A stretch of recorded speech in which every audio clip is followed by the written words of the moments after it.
જય ગણેશ. VTV ગુજરાતી.comની વિશેષ રજૂઆત ધર્મયાત્રામાં આપ સર્વ દર્શકોનું હાર્દિક સ્વાગત છે.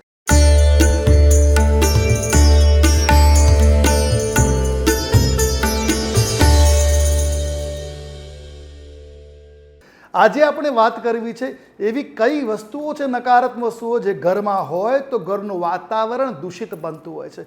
આ વસ્તુઓ જો ઘરમાં રાખીએ છીએ તો ઘરમાં ગમે તેટલા શુભ ઉપાય કરીએ, શુભ તત્વો કરીએ, છતાંય પરિણામ સારા મળતા નથી. ક્યાંકથી ને ક્યાંકથી નકારાત્મક ઉર્જાઓ ઘરમાં આવી જાય. એ વસ્તુઓ તમે જાણો તો એ વસ્તુઓનો નિકાલ કરવાથી લાભ પ્રાપ્ત થઈ શકે. ઘણી વખત એવું બનતું હોય, આપણે મહેનત કરીએ, પૂજા અર્ચના કરીએ, મંત્ર જાપ કરીએ, છતાંય પરિણામ શુભ નથી આવતા. કારણ માત્ર એટલું છે, ઘરમાં રહેલી અમુક પ્રકારની નકારાત્મક ઉર્જાવાળી વસ્તુઓ. એ કઈ વસ્તુઓ છે અને એનો શું ઉપાય કરવો જેનાથી લાભની સ્થિતિ બની શકે? સૌથી પહેલાં તો વાસ્તુશાસ્ત્ર અર્થાત વસ્તુ વિન્યાસ યોગ શાસ્ત્રમાં કહ્યું છે. વાસ્તુશાસ્ત્રનો અર્થ છે વસ્તુઓનું યોગ્ય રીતે નિયમન કરવું. અને એમાં જણાવ્યા પ્રમાણે જો ઘરમાં તૂટેલા ફૂટેલા વાસણ હોય, ઘણા લોકોને આદત હોય છે જૂનું તૂટેલું ફૂટેલું સંઘળી રાખવાની, પણ દરેક વખતે તૂટેલી ફૂટેલી સંઘળેલી વસ્તુઓ લાભ નથી આપતી. તો આ બાબતે ખાસ ધ્યાન રાખવાનું. જો વાસણ તૂટેલું ઘરમાં હોય, તૂટેલા વાસણનો ઉપયોગ કરતા હોય તો એમાંથી નકારાત્મક ઉર્જાઓ પ્રવાહિત થતી હોય છે. અને નકારાત્મક ઉર્જા માત્ર ને માત્ર સામાન્ય ઉર્જા પૂરતી રહેતી નથી. એ ઉર્જા વ્યક્તિના જીવન ઉપર પણ અસર કરે છે. દરેક ક્ષેત્રમાં એની નેગેટિવિટી જોવા મળી શકે છે. ઘરની અંદર અકારણ વાદ વિવાદ થવા, અને જો તૂટેલા વાસણમાં ભોજન કરતા હોવ તો આરોગ્ય ઉપર પણ માઠી અસરો પડે છે. જો તમે ગમે તેટલા હેલ્ધી હોવ પણ એ આરોગ્ય ઉપર અસર કરશે, કારણ કે જે પાત્રમાં ભોજન કરીએ છીએ તૂટેલું ફૂટેલું હોય. તો આ બાબતનું ખાસ ધ્યાન રાખવાનું. ઘરમાં તૂટેલા વાસણ ક્યારેય ન રાખવા જોઈએ. તો સાથે સાથે ઘરમાં તૂટેલો કાચ પણ એટલી જ નકારાત્મક ઉર્જા આપે છે. ઘણાને આદત હોય તિજોરીના ઉપર જે કાચ હોય તૂટી ગયેલો હોય તો સેલો ટેપ લગાવીને રાખતા હોય છે. તો આ પણ નકારાત્મક ઉર્જાને પ્રવાહિત કરે છે. નકારાત્મક ઉર્જા વ્યક્તિના જીવનમાં નેગેટિવિટી એટલા હદે ભરી દે છે કે વિચારોમાં પણ નકારાત્મકતા આવે છે, સંબંધોમાં પણ ક્યાંક વિખવાદ ઊભો કરી નાખે છે. એટલે ઘરમાં તૂટેલા વાસણ ના હોવા જોઈએ, તૂટેલો કાચ ન હોવો જોઈએ.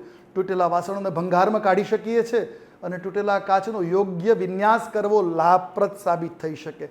તૂટેલો કાચ એટલી જ નેગેટિવિટી આપે છે જેટલી તૂટેલા વાસણો આપે છે. સૌથી પહેલાં તૂટેલો કાચ જો તમારા શયન કક્ષમાં હોય તો દાંપત્ય જીવનમાં વિખવાદ ઊભો થાય છે. એટલે તૂટેલો કાચ પણ ઘરમાં ન રાખવો જોઈએ. આ ઉપરાંત તમે જે ઘડિયાળ પહેરતા હો, ઘડિયાળ બંધ પડી ગઈ હોય તો એને પણ ઘરમાં ન રાખવી જોઈએ. કાં તો એને રિપેર કરાવી દેવી, કાં તો એનો યોગ્ય નિકાલ કરી દેવો. કારણ કે તૂટેલી કે બંધ થયેલી ઘડિયાળ જે ઘરમાં છે એ ખોટો સમય બતાવે છે. અને ખોટો સમય બતાવતી હોવાના કારણે તમારો જે વાસ્તવિક શુભ સમય આવતો હોય એ પણ દૂષિત થઈ જતો હોય છે. એટલે વાસ્તુની બાબતે આ નાની નાની બાબતો જે છે એ ખૂબ જ સાવધાનપૂર્વક સાચવવાની જરૂર છે. નાની નાની વસ્તુઓનું જે યોગ્ય તમે સમાધાન કરો છો તો જીવનમાં દરેક ક્ષેત્રમાં લાભ અવશ્ય મળે. એટલે મહત્ત્વની વાત કરી તમને કે તૂટેલા વાસણ ઘરમાં ન રાખવા જોઈએ. હોય તો એમાં ભોજન તો બિલકુલ ન કરવું જોઈએ, વિષતુલ્ય સાબિત થાય છે. તૂટેલો કાચ ઘરમાં બિલકુલ ના હોવો જોઈએ. ઘરમાં હોય તો નકારાત્મક ઉર્જાઓ અવશ્ય ઉત્પન્ન થાય છે. એની નકારાત્મકતાને દૂર કરવા માટે એક જ રસ્તો છે, ઘરમાંથી એનો નિકાલ કરી દેવો. અને બીજા નંબરની વાત કરી ઘડિયાળ. ઘડિયાળ એ બહુ જ મહત્વપૂર્ણ છે. ઘડિયાળ જો ધારણ કરતા હો તો એને અવશ્ય યોગ્ય સમયે રાખવી. અને સાથે સાથે ઘડિયાળની ઉપર એક મહત્વની વસ્તુ શું છે કે યોગ્ય સમયની સાથે ચાલુ હોવી જોઈએ. બાકી ઘરમાં દિવાલ ઘડિયાળો પણ હોય છે, એ પણ જો બંધ પડી ગયું હોય, પાછળ પડી ગયું, આગળ રાખ્યું હોય, એ બધું જ નકારાત્મક ઉર્જાને આપે છે. આગળ રાખેલી ઘડિયાળો પણ ઘરમાં ખોટો સમય પ્રદર્શિત કરે છે. પાછળ રાખેલી પડેલી ઘડિયાળ જેનો સમય કોઈ 5 મિનિટ આગળ હોય, કોઈ 5 મિનિટ પાછળ હોય, આ તમામ વસ્તુ વાસ્તુની દ્રષ્ટિએ ઘરની અંદર નકારાત્મક ઉર્જાને આમંત્રિત કરે છે.